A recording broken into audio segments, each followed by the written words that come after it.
All of you are ready? The members of the media, good evening. As you know, we have just concluded KUPPET branch elections, and I was here in Bomet. This is my home county, to congratulate this team, which has been elected by the teachers of Bomet and given the mandate to serve for the next 5 years. And I'm confident that they will be able to deliver on their mandate within those 5 years. Equally, I was also here to talk to them on my interest to contest the position of the Secretary General of KUPPET. I am going for that position because I believe I have the right passion, I have the right mental frame, and I believe I have the right experience to go for this position of the Secretary General. That one I have already done. My notification, I have given already my intention to fight for that seat, and I'm going for it. I believe the teachers of this country require to give an alternative leadership at this point in time. I believe that the SG who has been there has had this time, and I don't think he has anything more to offer to the teachers of this country. And that is where I can come in to ensure that I push through. My major agenda is to ensure that we reopen that CPA, which was negotiated by KUSNET. Remember, Teacher Service Commission sat with KUSNET the whole day. Both KUPPET and NAT only came at 5 p.m. to rubber stamp what KUSNET has negotiated. In that negotiation, the teachers are earning between 380 shillings and 1,500. I believe that is a mockery of the teaching profession, especially when we are seeing the willingness of the government to ensure that they pay the public servants better. We have seen they have paid the clinical officers very well. They have paid the police very well. Why couldn't they discriminate against the teachers of this country? So I am very sure the government will be willing to reopen this CPA and ensure that we address the issue of salary increase for the teachers. Currently, the teachers are the least paid public servants. This issue needs to be addressed because the people who have lots of work, who are overworked, donkey work, are the teachers of this country. How can they become the least paid in the public sector? This one we need to address. We must reopen that CPA so that we relook into the issue of harmonized promotion. How come there were teachers who were transferred from Teacher Service Commission to Public Service Commission? They were automatically promoted from job group L to job group B. This is a form of discrimination against the teachers of this country. This one needs to be addressed. And this can only be addressed through reopening of the CPA, which was negotiated by KUSNET and rubber stamp by senior most unions in this country. This one, I am ready for it.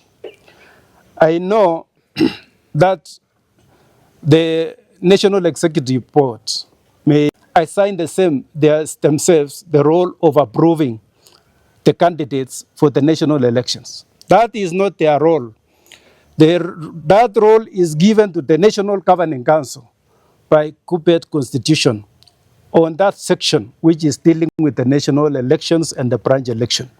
The people who approve candidates are the National Governing Council, and that organ must be convened to approve the candidates for the next election. There is no way competitors can approve the other candidates.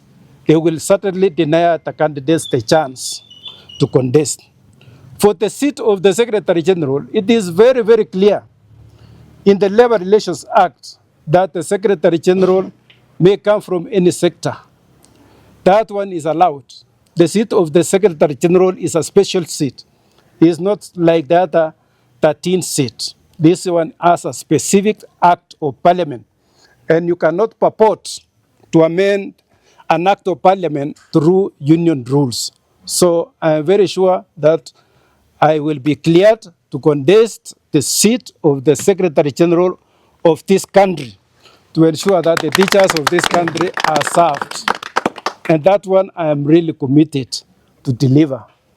I would really wish that we implement the CPE or the CPC the way it was envisioned, that we have the JSS to be independent of the primary school, to stand on their own, so that we increase positions of promotion.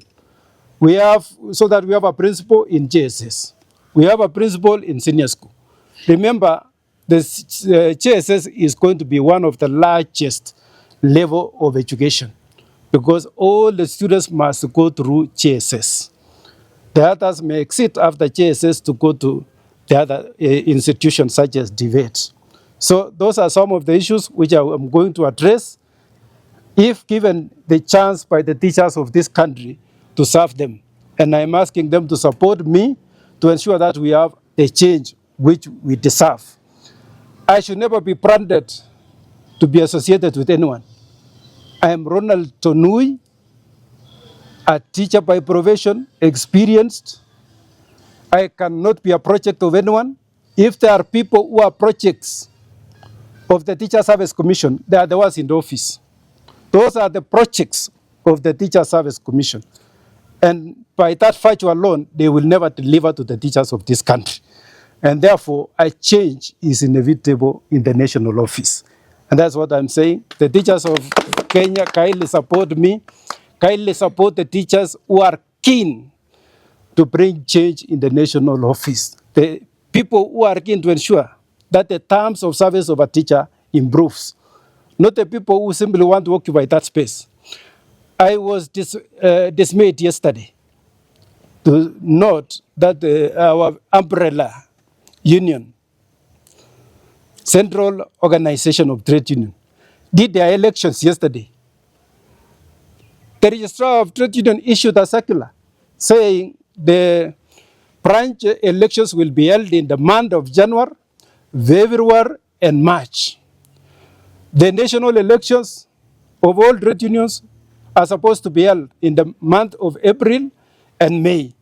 The federation elections in June, July. What was that election? That was a sham election. Before the branches, the affiliate unions conduct their elections, they have already done for good. That is why the leadership which we have there is a very weak leadership. Can you imagine somebody who has been in that sector for too long, being recycled for all those years, and the people is representing at the least paid? Just recall the idea of the trade, those plantation workers, where the man was recycled yesterday represent. They are the least paid. Just visit the tea estates in Bomet here. Visit the tea estate in Gericho. They are the least. They are living miserable lives. Will that kind of leadership really transform the trade union movement in this country? No. Just being chameleons, depending on the political administration which comes into place in this country. We need to change, and we delink ourselves from affiliation to political interest of any given time, and simply serve the workers of this country. That is one commitment which I want to commit myself to. If given a chance, I will be politically neutral.